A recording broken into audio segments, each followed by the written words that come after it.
দেবগুরু বৃহস্পতি 14ই জুন নক্ষত্র পরিবর্তন করছে, প্রবেশ করবে হচ্ছে আদ্রা নক্ষত্রে। আগে ছিল হচ্ছে মৃগশিরা নক্ষত্র, যেটা মঙ্গলেরই নক্ষত্র। এবার প্রবেশ করবে হচ্ছে রাহুর নক্ষত্র আদ্রাতে। আদ্রাতে থাকবে হচ্ছে আগস্ট মাসের 12 তারিখ পর্যন্ত। তারপরে আবার নক্ষত্র পরিবর্তন করবে, চলে যাবে হচ্ছে পুনর্বসু নক্ষত্র, যেটা দেবগুরু বৃহস্পতি নিজের নক্ষত্র। তা আদ্রা নক্ষত্রে থাকাকালীন কী রকম প্রভাব পড়বে বৃশ্চিক রাশির উপর, এই বিষয়ে আজকে আলোচনা করব। তো বৃশ্চিক রাশির কোন দিক থেকে এই সময় লাভবান হবে, কোন দিক থেকে সাবধানে থাকতে হবে, কোন বিশেষ উপাচার করতে হবে, এগুলো তুলে ধরব। তো যাই হোক, অনুষ্ঠানটি শুরু করার আগে সমস্ত দর্শক বন্ধুদের নমস্কার জানাচ্ছি এবং তার সাথে বলবো, যারা বহুদিন ধরে অনুষ্ঠান দেখছেন এখনও পর্যন্ত সাবস্ক্রাইব করেননি, অবশ্যই সাবস্ক্রাইব করবেন। আগামী দিনে বহু ভিডিও এই বৃশ্চিক রাশির সম্পর্কে আমাদেরই চ্যানেলে আপলোড দেওয়া হবে। যারা জ্যোতিষী সংক্রান্ত বিষয়কে ভালোবাসেন, গুরুত্ব দেন, আশা করছি তারা বিশেষভাবে উপকৃত হবেন। তবে আমি কোনো দর্শক বন্ধুকে বিভ্রান্ত করার চেষ্টা করছি না। এটা গ্রহদের গোচরের উপরই আলোচনা করা হচ্ছে এবং চন্দ্র রাশির উপরেই কিন্তু এটা বলা হচ্ছে। তো যাই হোক, দেবগুরু বৃহস্পতির এই অবস্থান বৃশ্চিক রাশির ক্ষেত্রে, যেটা হচ্ছে অষ্টম ঘর, মিথুন রাশি। বৃশ্চিক রাশির ক্ষেত্রে দেবগুরু বৃহস্পতি হচ্ছে অতি বিশিষ্ট কারক গ্রহ। দ্বিতীয় ঘর, যেটা হচ্ছে ধনুরাশি, মূল ত্রিকোণ রাশি ধনুরাশি, এবং পঞ্চম ঘর, যেটা হচ্ছে মীন রাশি, এই দুটি ঘরের অধিপতি হয়ে দেবগুরু বৃহস্পতি অষ্টম ঘরে অবস্থান করছে এবং দেবগুরু বৃহস্পতি অতিচারী ভূমিকায় রয়েছে। গোচরে দেবগুরু বৃহস্পতি মিথুন রাশিতে অবস্থান করছে, তাহলে এই মুহূর্তেও আবার দেখতে হবে, যেহেতু নক্ষত্র পরিবর্তন করছে, তো এই সময় আবার বুধের সাথে তৎকালীন সম্পর্ক উঠে এসছে কিনা। তো যেহেতু শনি আবার অবস্থান করছে দেবগুরু বৃহস্পতির রাশি মীন রাশিতে পঞ্চম ঘরে, তো এখান থেকেও একটা তৎকালীন সম্পর্ক উঠে আসছে বুধের সাথে। এবং বুধ যে মুহূর্তে দেবগুরু বৃহস্পতি নক্ষত্র পরিবর্তন করছে, সেই মুহূর্তে তো বুধ আবার দেবগুরু বৃহস্পতির সাথেই রয়েছে।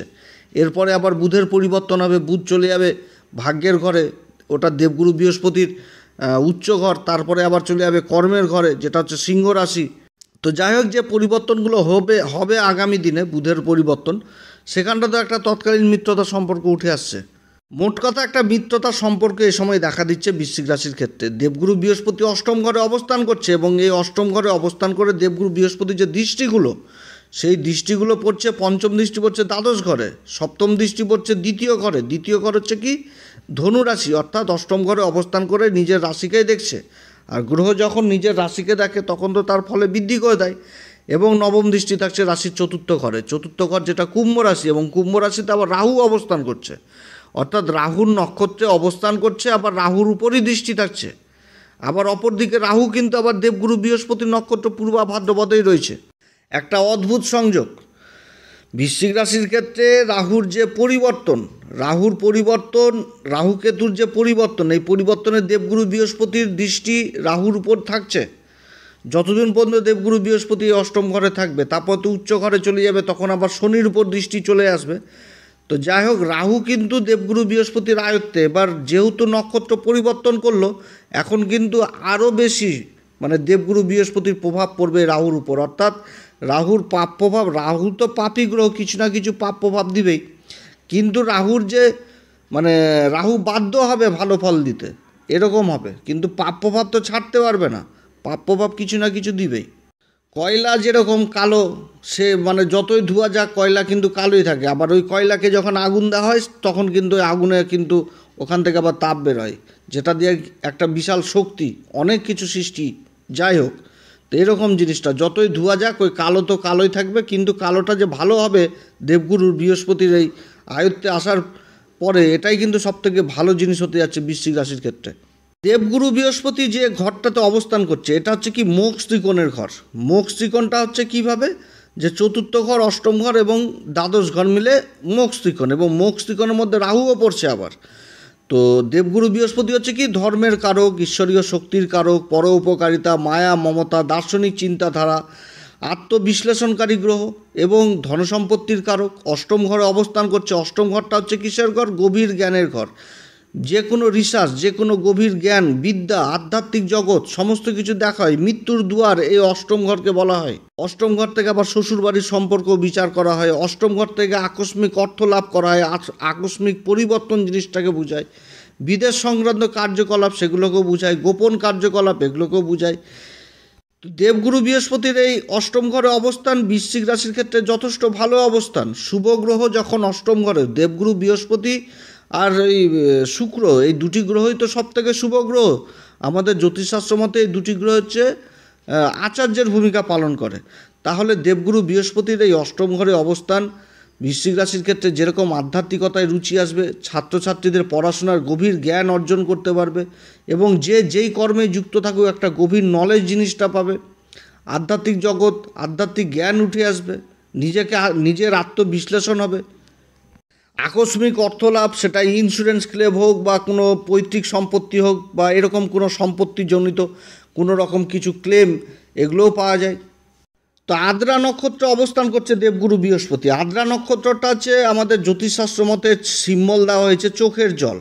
চোখের জল যেটা হচ্ছে চোখের জল কখন আসে মানুষের? দুঃখের চোটে আসে, আনন্দের চোটে আসে। আবার চোখের জলের যে ড্রপটা সেটাকে হীরার সাথে তুলনা করেছে আমাদের এই জ্যোতিষশাস্ত্র। তো চোখের জল তার মানে এই জিনিসটা বোঝাচ্ছে এখানটাতে যে বিশেষ সফলতা, প্রথমে কষ্ট তারপরে মানে সফলতা, এবং সফলতাটা হবে কি মানে বিশাল বড় সফলতা। কারণ হীরা কিন্তু থাকে সেই কয়লার খনিতে, খুঁড়তে খুঁড়তে খুঁড়তে তারপরে কিন্তু হীরার সন্ধান পাওয়া যায়। সেরকম জীবনে পরিশ্রম করতে করতে করতে তারপরে কিন্তু সফলতা পাওয়া যায়। তো এই জিনিসটা বোঝাচ্ছে চোখের জল থেকে। তো সে সময় আবার আনন্দের জল বেরোবে যখন সফলতা পাওয়া যায় জীবনে। তা আদ্রা নক্ষত্র হচ্ছে চোখের জল, আবেগের প্রতীক। ষষ্ঠতম নক্ষত্র আমাদের নক্ষত্রমণ্ডলীর, যার 4টি চরণই পড়ে হচ্ছে এই মিথুন রাশিতে, এবং এর বিস্তার হচ্ছে 6.40 ডিগ্রি থেকে 20 ডিগ্রি পর্যন্ত। আর দেবতা হচ্ছে কি? রুদ্র, শিবের এক উগ্র রূপ, ধ্বংসাত্মক রূপ, পরিবর্তনশীল রূপ। শিবের এলিমেন্ট হচ্ছে কি? জল। জলের মধ্যে কিন্তু অসীম শক্তি, অসীম প্রভাব থাকে জলে। পরিবর্তনশীল ও রূপান্তরের শক্তি বহন করে। আর যে আদ্রা নক্ষত্রের জনিটা হচ্ছে কি? জনিটা পেয়ে গেছে হচ্ছে কুকুরের জনি। অর্থাৎ আদ্রা নক্ষত্রের জাতক জাতিকারা খুব বিশ্বস্ত হয়। আর গুণ পেয়ে গেছে তামসিক। অর্থাৎ আদ্রা নক্ষত্রের জাতক জাতিকাদের কোনো সময় নেশা ভাঙের দিকে জড়িত হলে কিন্তু নিজের লক্ষ্য থেকে দূরে সরে আসা, এটাও কিন্তু হয়ে যায়। এবং দেবগুরু বৃহস্পতি এখন যেহেতু আদ্রাতে অবস্থান করবে, তো তামসিক গুণ কিন্তু সেই গুণটাও লোপ পাবে এবং যথেষ্ট কর্মের দিকে আগ্রহী হবে এবং জ্ঞান জিনিসটা যথেষ্ট বৃদ্ধি পাবে।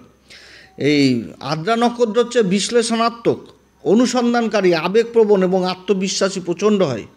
পরিবর্তন পছন্দ করে, নতুন কিছু শেখার একটা প্রবল ইচ্ছা থাকে। আদ্রা নক্ষত্র হচ্ছে রুদ্রের সঙ্গে যুক্ত হওয়ায় এটা একটা ধ্বংসের মধ্যে দিয়ে একটা নতুন যুগের সূচনা, এরকম জিনিস। ধ্বংসের মধ্যে দিয়ে একটা নতুন যুগের সূচনার প্রতীক কিন্তু আদ্রা নক্ষত্র। এর মেন জিনিস হচ্ছে কি? গবেষণা, প্রযুক্তি, মনোবিজ্ঞান, গোয়েন্দাগিরি কাজ, সাংবাদিকতা, চিকিৎসা শাস্ত্র, এই সমস্ত কাজের সাথে যারা যুক্ত থাকে আদ্রা নক্ষত্রে তারা কিন্তু সফলতা পায়। এবং এরা কিন্তু সবসময় ভুল নিজের দ্বারা যদি কোনো সময় একটা ভুল হয়ে যায়, তো সে ভুলটাকে ভুল রেখে দিয়ে ওভারটেক করে যায় না, সে ভুলটাকে সংশোধন করে, তারপরে কিন্তু যায়। কারণ কি? যে পরিবর্তন। তো এবং যেহেতু এটা গবেষণার মধ্যে চলে আসে, খোঁজ প্রকৃতির মধ্যে চলে আসে, তো খোঁজটা এমন করবে যেন তার মধ্যে ত্রুটি না থাকে, এই জিনিসটাও বোঝাচ্ছে। এবং এরা যদি একাত্ম থাকে তাহলে নিজেকে নিয়ে আবার নিজের ভিতরে গভীর সত্যটাকে খুঁজে বের করার চেষ্টা করে। তবে আদ্রা নক্ষত্রের মাইনাস পয়েন্টটা কি? যে এরা কিন্তু অনিদ্রা, মাইগ্রেন, রক্তচাপ, এই সমস্ত অসুখ বিসুখ এদের খুব সহজে হয় এই আদ্রা নক্ষত্রের। যেহেতু একটা খোঁজ প্রকৃতির থাকে, অনিদ্রাতে ভুগে, খোঁজ এরকম চিন্তাশীল হয়ে যায়। তো যাই হোক, এই অষ্টম ঘরে দেবগুরু বৃহস্পতি এই নক্ষত্রেই অবস্থান করছে। তাহলে অষ্টম ঘরটা কিসের ঘর? অষ্টম ঘরটা হচ্ছে গভীর জ্ঞানের ঘর, যে কোনো বিষয়ের উপর রিসার্চ, এটা তো বললাম গবেষণার ঘর, গোয়েন্দাগিরির ঘর, অনুসন্ধান, গভীর নলেজ, সমস্ত কিছু বোঝাচ্ছে। তাহলে আদ্রা নক্ষত্রে দেবগুরু বৃহস্পতির এই অবস্থান যথেষ্ট ভালো অবস্থান হতে যাচ্ছে এই সময়কালে। দেবগুরু বৃহস্পতি হচ্ছে এই বৃশ্চিক রাশির ক্ষেত্রে পঞ্চম ঘরের অধিপতি। পঞ্চম ঘরের অধিপতি দেবগুরু বৃহস্পতি। শিক্ষার ঘরের অধিপতি দেবগুরু বৃহস্পতি অষ্টম ঘরে বসেছে। তাহলে অষ্টম ঘরে বসা মানে কি? যারা উচ্চ শিক্ষার সাথে জড়িত, যারা জীবনে বড় উচ্চ শিক্ষার সাথে জড়িত, যেরকম ডাক্তারি লাইনে কেউ রয়েছে, সফটওয়্যার জনিত কোনো বিশেষ বিদ্যার সাথে রয়েছে, বা কোনো কেউ গবেষণার মধ্যে রয়েছে, কোনো রিসার্চ জাতীয় বিদ্যার সাথে যুক্ত রয়েছেন, তাদের জন্য এই সময়কাল যথেষ্ট ভালো হতে যাচ্ছে। সাকসেস পাওয়ার প্রবল সম্ভাবনা থাকছে। তারপরে কি? অষ্টম ঘর থেকে আবার গভীর মানে গুপ্ত বিদ্যাগুলোকেও দেখা হয়, যারা গুরুর সান্নিধ্যে রয়েছেন গুপ্ত জ্ঞান সেই জিনিসগুলো পাবে।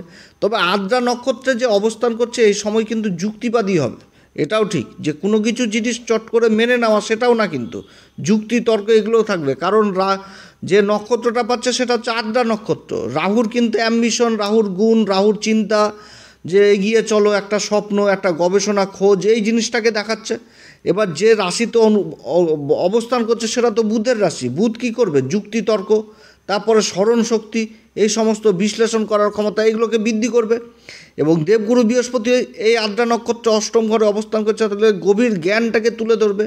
জ্ঞানটা জয়েন্ট হচ্ছে, বিদ্যা জিনিসটা চলে আসছে, আরও মানে জিনিসগুলো আরও পরিষ্কার হয়ে যাচ্ছে আদ্রা নক্ষত্রে থাকাকালীন। তাহলে যারা এই বিদ্যার সাথে যুক্ত রয়েছেন, গভীর বিদ্যার সাথে, তারা কিন্তু বিশেষভাবে সফলতা পাবে। চিকিৎসা শাস্ত্রের সাথে যারা যুক্ত রয়েছেন, তারপরে মনোবিজ্ঞান, এই সমস্ত কাজের সাথে যারা যুক্ত রয়েছেন, গোয়েন্দাগিরির কাজের সাথে যারা যুক্ত রয়েছেন, যারা মিডিয়া সেক্টরে রয়েছেন, তাদের জন্য যথেষ্ট ভালো।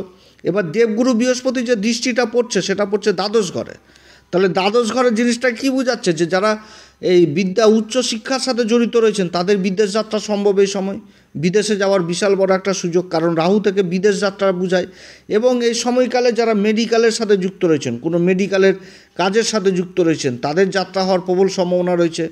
এবং যারা আবার ইম্পোর্ট এক্সপোর্টের কাজের সাথে যুক্ত রয়েছেন তাদের জন্য যথেষ্ট ভালো সময়। কর্মসূত্রে যারা বিদেশে যাওয়ার চেষ্টা করছেন তাদের জন্য যথেষ্ট ভালো সময়। আবার দেবগুরু বৃহস্পতির সপ্তম দৃষ্টি পড়ছে দ্বিতীয় ঘরে, ধনসম্পত্তির ঘরে, নিজের ঘরকেই দেখছে।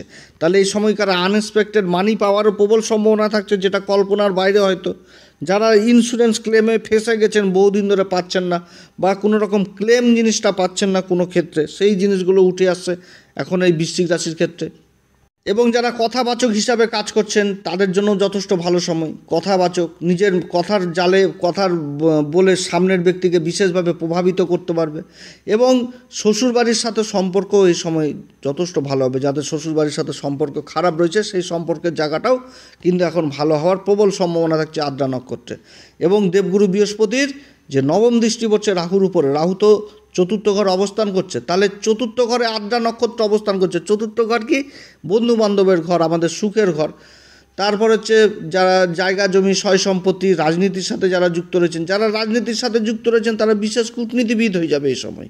এমন এমন কিছু জিনিস মানে বলবে, সমাজের সামনে নিজের কথাকে এমনভাবে তুলে ধরবে যে সমাজের লোক কিন্তু বিশ্বাস করবে। এবং কর্মের দায়িত্ব যথেষ্ট বৃদ্ধি পাবে এই সময় রাজনীতিবিদদের। এবং চতুর্থ ঘর থেকে কলেজ স্তরের শিক্ষা ব্যবস্থাকেও দেখা হয়। তাহলে কলেজ স্তরের যারা উচ্চ লেভেলের শিক্ষার্থী তাদের জন্য গোচরটা যথেষ্ট ভালো হতে যাচ্ছে। জায়গা জমি সংক্রান্ত কোনো রকম যদি মানে সমস্যা হয়ে থাকে সেই সমস্যারও সমাধান হবে এই আদ্রা নক্ষত্রে। তো যাই হোক, বিশেষ ভালো ফল দেখা দিচ্ছে বৃশ্চিক রাশির ক্ষেত্রে। তবে আমি তো আলোচনা করলাম, দেখালো অনেক বৃশ্চিক রাশির ভাই বোন দাদা দিদিদের জন্মকুষ্ঠিতে দেখালো যে গুরুই খারাপ হয়ে বসে আছে, রাহুও খারাপ হয়ে বসে আছে, তার সাথে আবার মঙ্গল খারাপ হয়ে বসে রয়েছে। তাহলে তাদের কাছে বিশেষ অনুরোধ করব ভালো জ্যোতিষীয় পরামর্শ নিতে, কারণ সময় এখন ভালো। এখন দেবগুরু বৃহস্পতি অষ্টম ঘরে রাহুর নক্ষত্রে অবস্থান করছে, আদ্রা নক্ষত্র। যোগাযোগ ব্যবস্থার ব্যাপক উন্নতি হবে এই সময়কালে। তো সময় যথেষ্ট এখন এই বৃশ্চিক রাশির পক্ষে রয়েছে। এবং এরপরে যে শুক্রের পরিবর্তন হবে, শুক্রও সপ্তম ঘরে অবস্থান করছে, ষষ্ঠ ঘরে অবস্থান করছে, তারপরে ষষ্ঠ ঘরে সপ্তম ঘরে আসবে, তারপরে আবার গুরুর সাথে জুতি তৈরি করবে। যথেষ্ট ভালো অবস্থান হতে যাচ্ছে আগামী দিনে। তো যথেষ্ট ভালো। যাই হোক, এই সময়কালে বৃশ্চিক রাশি প্রত্যেকদিন হনুমান চল্লিশা, বজরংবাণ, শ্রীরাম সীতার প্রণাম মন্ত্র সহকারে পাঠ করবে। এবং তার সাথে যারা গুরুর দীক্ষা নেননি অবশ্যই গুরুর দীক্ষা নেবেন। কর্মের ঘরে কেতু অবস্থান করছে সূর্যের নক্ষত্রে, সূর্যদেবকে প্রত্যেক দিন অর্ঘ্য দিবেন। বজরংবলী মন্দিরে যাবেন, মঙ্গলবার করে জটাওয়ালা নারকেল দান করবেন, মা ভগবতী মার পূজা করবেন, মা ভগবতী মাকে লাল পুষ্প অর্পণ করবেন, যথেষ্ট ভালো ফল পাবেন। এই সমস্ত উপাচার করবেন। তো অনেক কথা আলোচনা করলাম। যদি এই পরামর্শ সত্যিই ভালো লাগে তাহলে নিজের ভেবে অবশ্যই অ্যাস্ট্রো এসএম বাংলা চ্যানেলকে সাবস্ক্রাইব করবেন। আগামী দিনে বহু ভিডিও এই চ্যানেলের মাধ্যমে দেখতে পারবেন। তো যাই হোক, ভালো থাকবেন সবাই। এরপরে আবার আসবে একটি নতুন পর্ব নিয়ে। নমস্কার, ধন্যবাদ।